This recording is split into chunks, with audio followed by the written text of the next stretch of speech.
Tapi ini benar-benar berbentuk seperti air ludah pada umumnya.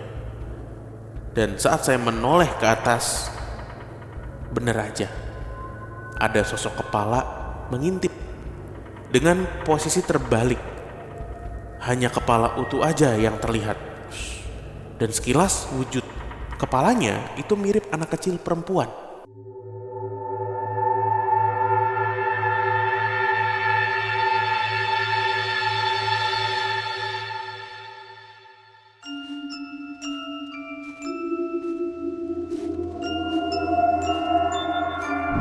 Assalamualaikum warahmatullahi wabarakatuh. Shalom, Om Swastiastu, Namo Buddhaya. salam kebajikan. Selamat datang kembali di podcast Malam Kliwon episode 609. Ya, betul ya? Minum dulu. 609. Selamat pagi, siang, sore, malam teman Kliwon. Sehat selalu semuanya ya, happy selalu pokoknya, amin. Amin.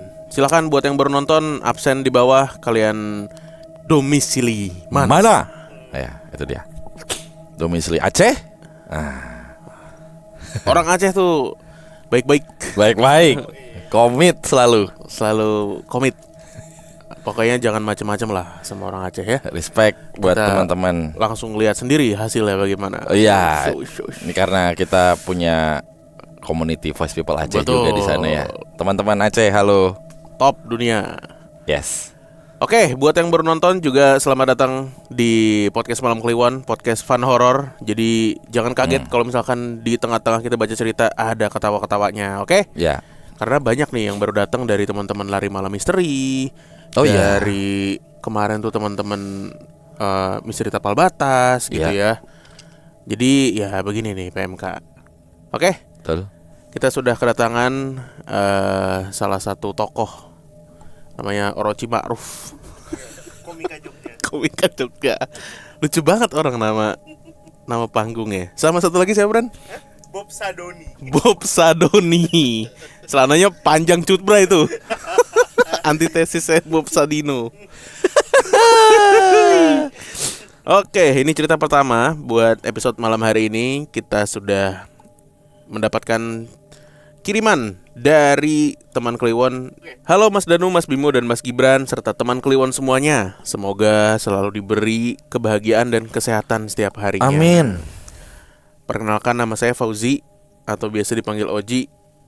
Saya ingin sekali membagikan pengalaman spiritual atau horor selama bekerja di salah satu kafe atau coffee shop yang ada di daerah Cinere. Untuk nama kafenya sendiri saya nggak bisa sebutkan karena salah satu cabang kafe ini masih beroperasi. Langsung aja ya. Cerita bermula saat kafe di tempat di mana saya kerja ini pindah lokasi. Sebenarnya masih satu daerah. Hanya saja owner saya ingin tempat yang lebih luas lagi dari tempat sebelumnya. Jadi owner saya mendapatkan sebuah lokasi baru yang hanya bergeser 500 meteran aja dari lokasi sebelumnya.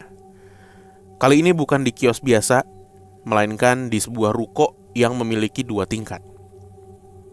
Singkat cerita, kami sudah pindah operasional di tempat baru dengan harapan kenyamanan customer yang datang ke kafe kami lebih meningkat karena tempat yang lebih fresh dan juga lebih luas. Tapi semua berbanding terbalik saat keanehan-keanehan yang ada di kafe tersebut mulai muncul sekitar 1 mingguan setelah kami tempati. Kebetulan saat itu saya sedang bergantian memasak di kitchen. Karena sistem kita tuh gantian. Kadang rekan saya di bar dan saya di kitchen atau sebaliknya. Nah, saat itu ada celah yang memang sengaja tidak ditutup di atas kitchen kami. Fungsinya agar udara nggak terlalu sesak. Dan celah itu menuju atas tangga. Jadi kitchen kami tuh ada di bawah tangga. Semoga kebayang nih gambarannya. Saat saya sedang memasak, tiba-tiba seperti ada yang meludahi saya dan makanan yang saya masak dari arah celah tersebut. Awalnya saya masih kira itu percikan minyak. Tapi ini benar-benar berbentuk seperti air ludah pada umumnya. Dan saat saya menoleh ke atas, benar aja, ada sosok kepala mengintip dengan posisi terbalik. Hanya kepala utuh aja yang terlihat.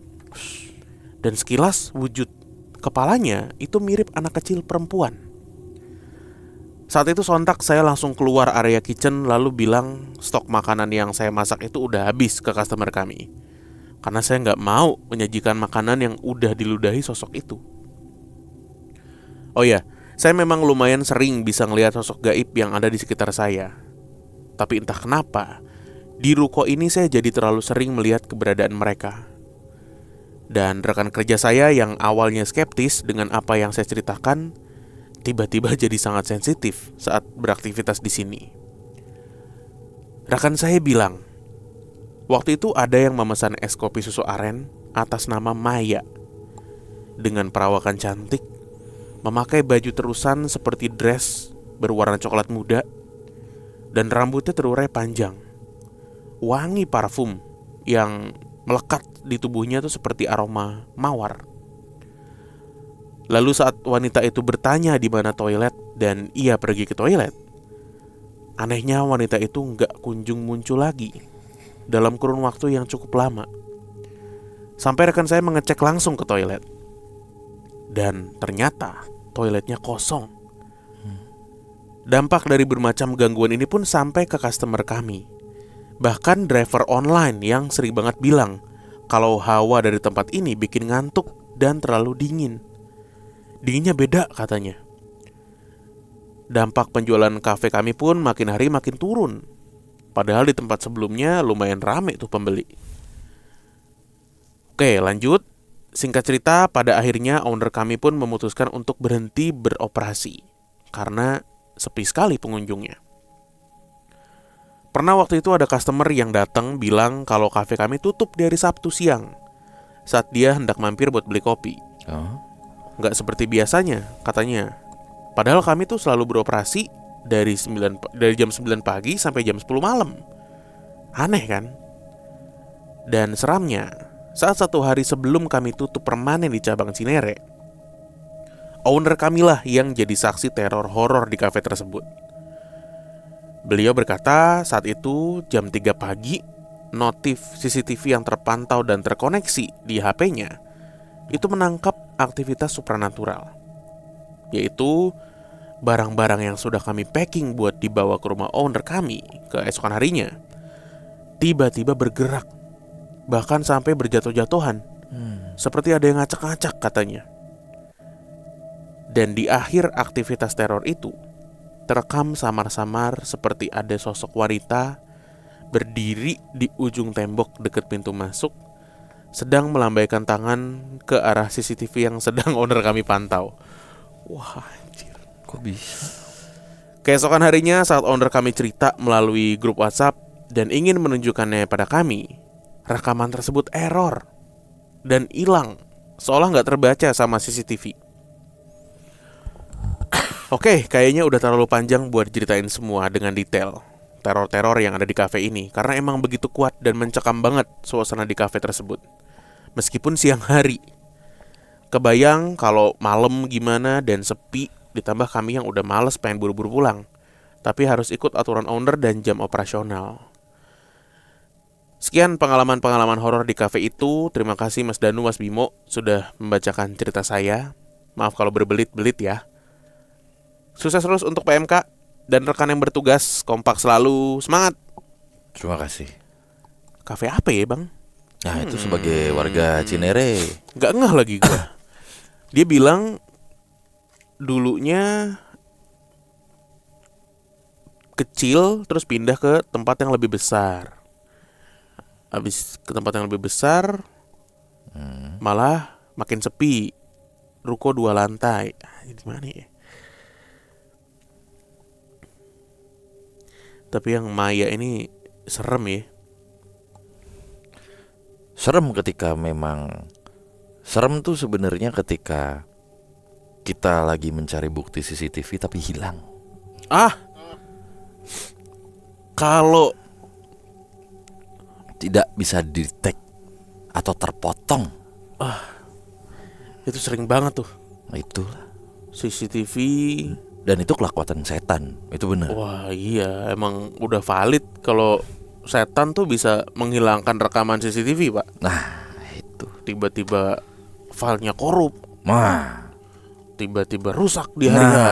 itu memang. Di momen-momen menentukan seperti tadi. Itu udah.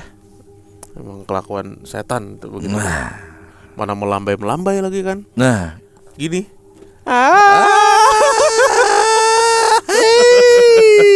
Yuhu. Yuhu.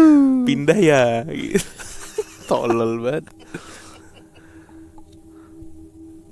Iya. Tapi nggak semuanya hilang kok kalau ada rekaman CCTV yang berkaitan dengan spirit. Gitu ya, spirit. Yang cerita kemarin yang tamu tuh perbincangan terakhir sama siapa ya? Terakhir siapa? Yang ya? di Bandung, yang rumahnya. Oh, ini. Si Tarot. si Tarot Mbak Tia. Tarot Mbak Tia ya. Tetap ada, cuman memang nggak kelihatan gitu. Yang udah-udah kan gitu ya, ada tapi bersikap aneh ketika orang lagi misalnya menyapa siapa gitu. Tapi yang disapa nggak ada. Iya. Atau yang ada di akun Instagram tuh rame siapa yang keluarga Mbak siapa, yang rumahnya selalu berhantu tuh loh. Oh iya. Ya iya. itu kan ada tuh rekaman CCTV-nya barang geser gitu. Jadi setan aja masih tetap bisa menunjukkan bukti CCTV. Kalau sampai nggak ada, Nah itu Pak. Eh, Kalau itu. sampai tiba-tiba tidak bisa diakses. nah itu berarti Lebih parah dari setan itu. Apalagi yang berkaitan sama hajat hidup manusia ya. wah ini beda cerita ini kalau Iya. misalnya fade out. Jadi kamu nggak berani ngasih opini. Daripada kamu diseruduk Gennaro Gattuso, mendingan kamu diem aja. Ini yang pertama tadi diludahin pemain Itali katanya tadi. Siapa itu? Totti. Lagi orang lagi masak main ludahin aja dari atas. Tapi udah gue udah jarang ngomongin pemain Itali, gue udah jarang banget melihat gestur begini dah. Dulu perasaan Selalu pas begitu ya di kalau Centro ngomong. Campo Liga Italia tuh selalu begini dah. Apa sekarang udah ganti Bran? Jadi gimana? Gini-gini. gitu depan Gini-gini. Aura farming Iya gini-gini. kemarin yang pebalap motor begitu Marquez sama Toprak. sama Toprak, iya. Iya. Iya, sama Toprak sama Sama Redok. kol goreng. Main Redok aja. Kaknya hilang. Mentang-mentang Toprak. Redok Toprak atuh, Redok atuh. Itu. Ada Toprak, ada Redok. Ada apa? Mal. Bakso Malang. itu biasanya huruf yang di kaca udah hilang. Iya. Stikernya copot. Banyak tuh begitu tuh. Aduh Gado. Oh itu di rumah gua di Kalisari tuh ada gentong kan. Ayam bakar suka umi. kenapa nggak diungkap? Kenapa nggak suka baba? Ayo.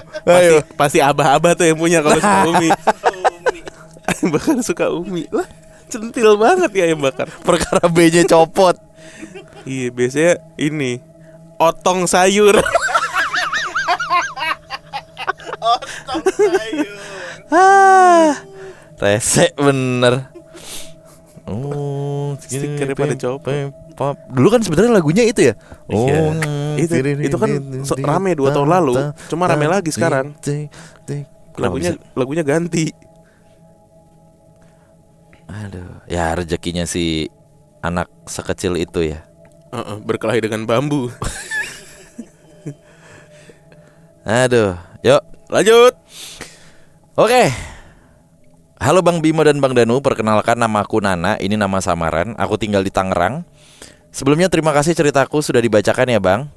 Aku suka banget dengerin PMK walaupun aku pendengar baru dari tahun 2022 akhir. Wah, tidak baru dong itu. PMK selalu nemenin aku di jam kerja kalau lagi ngantuk. Jadinya aku tertarik untuk menceritakan pengalaman hororku dan kita langsung aja ke ceritanya nih. Kejadian ini aku alami sendiri di tahun 2014, di mana aku bersama keluargaku pergi berlibur ke kota istimewa Yogyakarta. Kami menginap selama 5 hari dan jalan-jalan ke tempat wisata yang terkenal di sana. Dari beberapa tempat wisata, ada satu tempat yang memiliki cerita bisa dibilang mengerikan buatku. Saat itu kami mengunjungi Gunung Merapi menggunakan mobil jeep sewa yang selalu ada di sana dan ditemani oleh tour guide untuk pemandu di kawasan tersebut. Sampai di kawasan di atas kaki Gunung Merapi, mas-mas tour guide ini memandu kita untuk masuk ke dalam bunker. Aku yang tidak berani masuk hanya diam dan melihat dari bagian luar saja, karena aku merasa tidak nyaman berada di sana. Aku pun bilang kepada mamaku, "Mah, kita nggak usah masuk ke sana ya." Mamaku berkata, "Nggak apa-apa, kita masuk sebentar aja. Ucapin salam jangan lupa. Sayang kan udah kesini tapi nggak masuk." Kami sempat lama berdiam di depan pintu masuk bunker itu. Jujur aja sebenarnya aku penasaran, namun aku takut karena di dalam bunker sangat gelap pada saat itu. Aku terus dibujuk oleh kedua orang tuaku. Akhirnya aku berani masuk ke dalam. Sampai di dalam, aku mencoba untuk foto keadaan di dalam bunker tersebut. Waktu itu aku suka banget buat foto-foto tempat yang benar-benar jarang aku datangi atau jarang aku lihat. Dan bermaksud hanya untuk kenang-kenangan aja. Di dalam bunker tersebut ada 2 ruangan kamar mandi. Aku mencoba untuk melihat dan mengambil foto di ruang tersebut. Sebelum aku mengambil foto, tiba-tiba aku melihat dari kameraku sosok hitam melekat berdiri seperti laki-laki di dalam bak kamar mandi. Aku pun terkejut dan mencoba melihat secara langsung, namun tidak ada apa-apa. Hanya kegelapan yang aku lihat. Aku berusaha untuk berpikir positif. Mungkin itu hanya halusinasiku aja, karena ya lelah atau sebagainya. Akhirnya aku lalu lanjut untuk foto. Ketika aku lihat hasil foto tersebut, hanya ada kabut seperti asap yang gak jelas. Perasaanku di sini mulai gak enak dan aku buru-buru ingin keluar dari bunker. Aku langsung nyuruh kedua orang tuaku keluar dari tempat itu. "Ayo, kita keluar aja, ke tempat yang lain aja." Si tour guide pun agak bingung dan terdiam, namun aku tetap bergegas keluar. Mamaku lanjut menanyakan, "Ada sesuatu di dalam?" Aku membalas pertanyaan kedua orang tuaku. "Nanti aja Nana ceritain, tapi jangan di sini." Karena saat itu jaraknya masih dekat dengan lokasi bunker. Setelah itu kami menjauh dari bunker dan aku pun bertanya kepada mas tour guide. "Mas, maaf mau nanya nih. Tadi saya ngelihat sesuatu di dalam kamar mandi, sosoknya seperti laki-laki. Apa ada korban di sana, Mas?" Mas tour guide langsung menjawab dengan logat Jawanya yang kental. "Mbaknya ngelihat." Jadi dulu saat kejadian erupsi, ada 2 orang yang terjebak di dalam bunker, Mbak. Tapi tidak selamat. Satu ditemukan di ruang tengah bunker dan satu lagi ditemukan di dalam bak kamar mandi, Mbak. Ya mungkin dia minta didoakan sama Mbak. Mendengar hal tersebut aku langsung merinding dan hanya bisa terdiam. Akhirnya kami melanjutkan ke lokasi selanjutnya. Aku yang ingin foto-foto bersama keluarga pun nggak bisa karena tiba-tiba kameraku error dan tidak bisa untuk ngambil foto. Namun untuk melihat hasil foto bisa. Baterai kamera sudah aku ganti. Memori pun sudah aku copot pasang kembali. Namun hasilnya tetap error. Singkat cerita aku pun sampai di hotel. Aku yang masih penasaran mencoba membuka kembali dan mencoba memotret ke sembarang arah ruangan kamar hotelku. Herannya, kameraku tuh bisa normal kembali dan bisa motret foto. Aku pun mencoba memindahkan hasil foto tersebut ke dalam laptop. Namun aku dibuat heran lagi beberapa hasil fotoku di Gunung Merapi yang banyak gak bisa dibuka. Istilahnya error lah.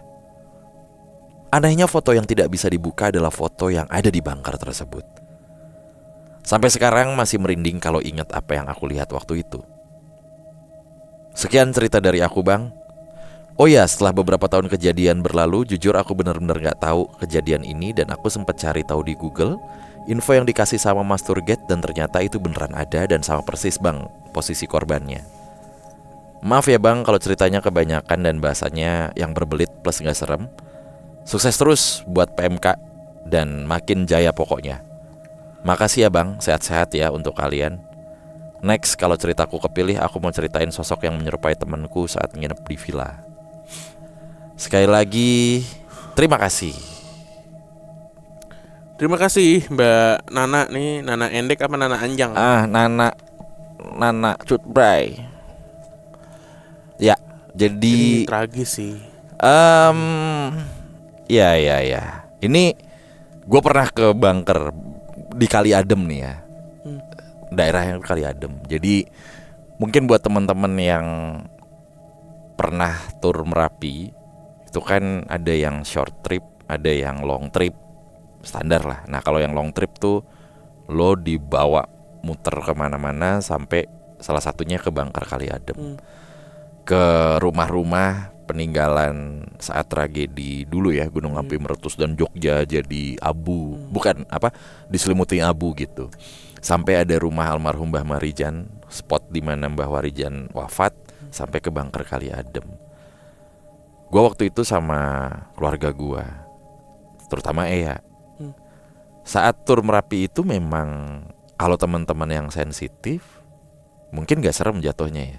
Apa ya kalau dibilang auranya tuh pilu gitu. Karena mungkin ada objek yang kita lihat ya, barang-barang yang kena awan panas gitu, yang meleleh karena abu panas gitu-gitu ya. Sampai ke Bangkar Kali Adem itu yang memang ada 2 kamar mandi. Dan salah satu korbannya tuh dia ada di dalam bak. Iya, menghindari panas tadi ya, dari wedus gembel kan. Kepanggang kan itu. Iya. Niatnya Gitu. kan masuk ke bak mandi biar dia terlindungi air gitu kan. Niatnya kan gitu. Berarti kan Ternyata panasnya luar biasa sampai mendidih bro. dan nguap instan. Iya. Jadinya kerebus. Mungkin waktu ya nggak tahu juga ya, karena Bangkar Kali Adem nih ketika masa liburan penuh banget, susah banget orang buat masuk. Kan objek wisata ya. Kalau misalnya nggak lagi high season, mungkin sepi tuh. Auranya lebih kali. Dan waktu itu kan udah pernah di penelusuran juga ya sama Om Hao kalau nggak salah. Iya. Gitu. Nah waktu itu Ea tuh si kecil itu yang masuk. Udah Pak, Ea aja yang berani. Gue kagak berani tadinya. Ke Bangkar itu. Ya pengap soalnya. Gitu. Emang dan gelap gitu. Nggak ada apa-apa Pak. Gitu. Nah ini relate sama cerita di Jogja. Kemarin tuh kan gue ke Borobudur ya. Cuman berempat tuh, beneran gue berempat doang. Sekarang Borobudur tuh kan udah rapih banget. Iya. Masuknya teratur banget. Udah jadi taman wisata kan, TWC, Taman Wisata Candi ya. Nah terus bini gue bilang, gue tuh terakhir kali kesini SMP atau SMA gitu.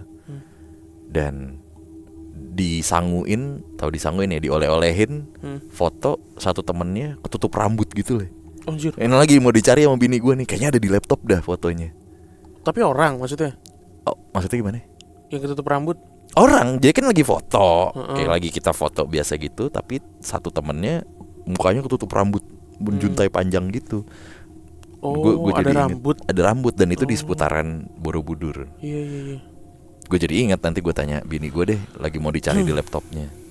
Gue tuh terakhir ke Borobudur pas gue SMP waktu itu, abis gempa Jogja yang besar banget. Bukan yang ini ya? Bukan yang Bukan. Gue lupa deh tahun berapa ya, 2009 ya. kalau gempa ini kan Jogja 2010 nih kalau nggak salah, Mbah Marijan. Coba deh Bran. Bukan. 2010. Bener ya? Gua karena pas tadi tur nggak jadi ke situ. Nah, Lagi apa? Itu Elia yang, erupsi ya? Itu yang wedus gembel kan, Merapi kan. Kalau gue yang gempa Jogja. Ya, Gempa Jogja ada. tuh 2008 atau 2009 gitu, gue lupa. Pokoknya gue kesana, gue kan ke Prambanan sama Borobudur. Jadi beberapa part tuh emang udah lagi roboh dan lagi proses Betul. direnovasi lagi gitu. Sekarang udah rapi banget ya. rapi tapi kalau ngeliat dari jauh rapi, kalau ngeliat dari dekat masih banyak yang tetel doel sih. Ya bayangin aja, gue nggak kebayang dulu tuh kan masuk ke Borobudur tanpa aturan ya. Ada yang foto di atas apanya lah ya. Wah, Ada yang ngambil kepala stupanya. dijual 22 miliar bro. Kepala stupa. Iya, dicuri. Ada yang beberapa Kenapa lo dibalikin. ketawa-tawa, Cil? Dia menemukan ide kayaknya. Iya. Pak nih Pak. Nih Pak, nih orangnya nih udah nemuin nih Pak, orang Pamulang nih. Pamulang tuh. Nih maling stupa gitu. Terus lucunya kemarin Itu kan disusun kayak main Tetris gitu ya. Ya, Ya walau alam lah saling bagaimana ceritanya saling Mm-mm. kunci. Jadi ketika dipugar atau direnovasi, iya dipugar, kan berarti dicopot ulang gitu ya. Mm-mm. Nah, permasalahannya dua. Katanya ya, kata tour guide-nya. Ada yang keselip batunya, sama satu lagi bingung mau masangnya gimana. Iya. Karena kan nggak ada blueprint ya. Nah itu. Itu kan dibikin waktu belum ada Fakultas Teknik Sipil. Mungkin sekarang anak-anak yang main Roblox udah bisa nih. Wais. Atau Minecraft. Lah kan sama konsepnya. Bisa dia bangun candi begitu. Lah bro, konsepnya sama Lo bro. Roblox tinggal ngeklik Pak. Minecraft juga. Ya iya, ini gimana bangun Borobudur modal ngeklik tuh gimana? Batunya beneran batu ya. Ya masa emang styrofoam OVJ anjing. Ya beneran Mau lah. ngedorong Sule. Tahu mau jorokin aja segagap lu. Enak aja lu. Gitu. Ditagih benang merah deh sama Parto. Beneran batu loh. Iya, ya gitulah. Ya tadi cerita dari bunker itu emang cukup legendaris ya, Mm-mm. tragis gitu, dan udah ada beberapa kreator horor juga yang kesana buat retrokognisi, penelusuran segala macem. Ya. Oke, terima kasih teman Kliwon yang sudah menonton dan mendengarkan. Kita ketemu lagi di episode berikutnya. Dadah.